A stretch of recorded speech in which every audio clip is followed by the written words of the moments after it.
السلام عليكم اخوان. اليوم راح نعلمكم شلون نقص البنطلون الاصليه اللي كثير من الاخوان يطلبونها من عندنا. اكو هواي خياطين يقصون البنطلون بس ما يقصونه بصوره صحيحه. اول ما نبدي نخط هذا الخط اللي هو راح يدخل داخل الكمر هذا زين. نبدي النزال، عندنا النزال هنا 29، النزال 27. هذا النزال هنا حسبه كذلك من 27 نزله. نجي للطول، الطول نبدي من هنا نحسب. هاي 3 سنتيمات راح تدخل داخل الكمر. حساب الكمر. الطول 102 عندنا، هاي 102 بالاضافه هاي تخليها كفه. يعني قد الكفه؟ كفه 23 تطلع 23 صافي. زياده من هناك 8 تبطي. هاي كفه ايه. الحجل ماله، الحجل عندنا 23 نقصه 23 صافي. راح يروح بعدين من عنده سنتيمين خياط، سنتيم من هنا سنتيم من هنا. منين نعوضهن؟ نعوضهن زياده الظهر من الظهر. من الظهر عندنا الفخذ. الفخذ عندنا 37، نقصناه 3 سنتيمات، هنا قصينا 34. هو 7 وقصيته 37 نقصناه 4 3 سنتيمات صار 34. هاي 3 سنتيمات راح نعوضها من الظهر. ايضا الركبه نقصها صافي، عندنا 28 نقصها 28. فبعد ان قصينا الصدر وخلصنا نبدي نطلع الظهر.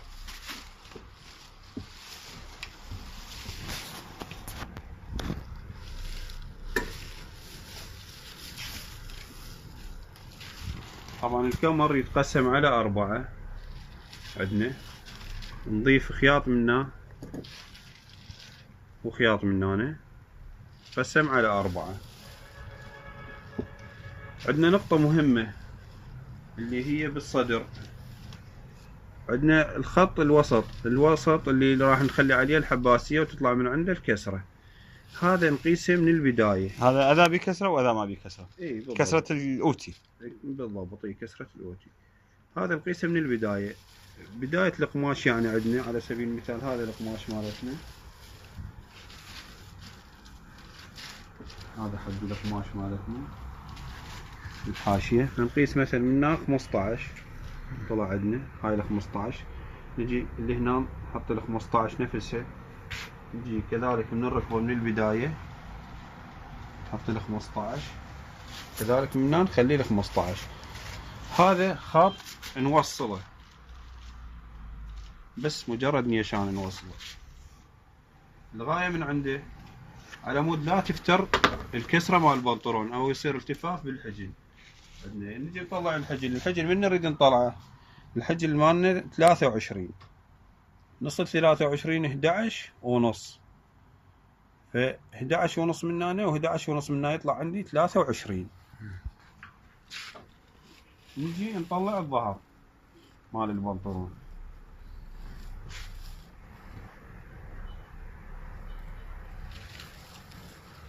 اول ما ابدي اوصل الخطوط العرضانيه، هاي الخطوط العرضانيه اوصلها.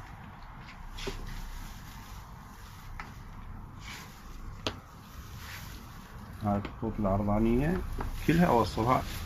عندك الظهر يصير بيه ارتفاع، ما يجي مساوي ويا الصدر، لا. ايش قد؟ ارتفاع 4 سنتيمات حسب قياس الجسم. يعني مرات اذا سمين اذا ضعيف حسب قياس الجسم. نجي للظهر نترك هنا سنتيم، هذا ترك ما لنا شغله بيه. عندنا هذا سنتيم خياط وهاي سنتيمين مال البنسات، البنسه اللي يصير بالوسطه مالت الظهر. عندنا الظهر تقسيم 4 طلع عندنا 23 ونص الكمر، قسمه على 4 اللي هو 95. وهذا 5 سنتيمات او 4 نخليها احتياط يسمونها. خاف مثل واحد يريد يكبر الكمر طلع بيضيق البنطلون يريد يكبره، فهذا 4 سنتيمات هاي احتياط. نجر هذا بصورة مائلة الخط. نجي بس الظهر ايش قد راح تعطيه زيادة؟ الظهر راح نعطيه تعطيه نعوض ال3 سنتيمات بالإضافة إلى 4. إلى 4 خياط. 4 خياط بالإضافة إلى تعويض ال3 سنتيمات اللي نقصناها من الصدر. فعندنا هذه 4 اللي هي راح تتعوض الخياطات. نعم. بالإضافة إلى الثلاثة نضربها في 2 6 يصير على مود يطلع عندنا قياس مضبوط. هذا الخط العرضاني هنا ننزل به على مود هاي المسافة تصير مساوية. هاي المسافة تساوي هاي المسافة، لأن هاي راح تصير ميلان أكثر. بنقصها هذا السنتيم على مود يجي عندنا قياس مضبوط بالربط مال البنطلون. نجي نوصل الحجل 23. إذا أخذت منها خياط ومنها خياط صار 21. فش أسوي؟ أعوض 4 سنتيمات من هنا راح يطلع عندي صافي 23. الركبة كذلك ايش قد اريدها اكبر من القياس اللي موجود اقدر هم اعوض بيها، او اقدر اقصنها بهيك صورة اذا اريدها ضيقة هيك اوصلها، او اريدها عريض البنطلون اريدها عريض انطي زيادة. اجي اوصل هذا الخط هنا عندي نقص، فاريد اكمل هذا النقص مالتي ايضا نفس الشيء واخلي بيه استدارة على مود الورك ياخذ الورك الحوض. زين اجي اوصله ابدي اقص.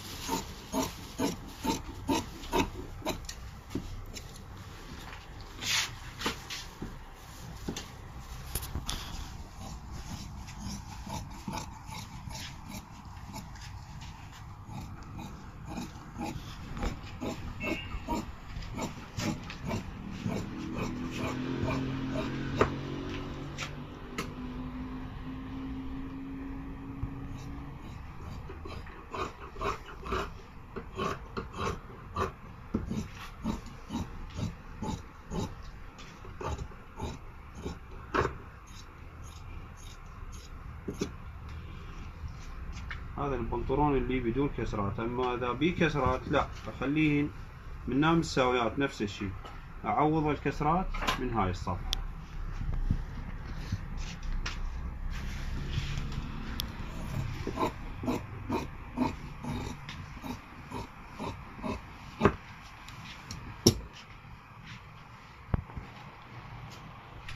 هذا كان البنس هاي بالظهر اللي هو ينزل تقريبا 7 سنتيمات من الطبقة على مود يجي مساوي ويجيب من ورا.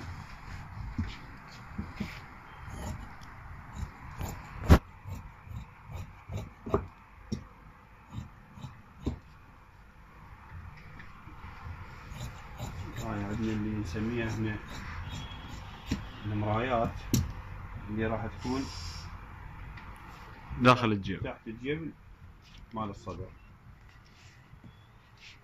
وهذا المصرف مالته اللي راح نطلع من عنده باقي الشغلات، الجيب الورق، حباسيات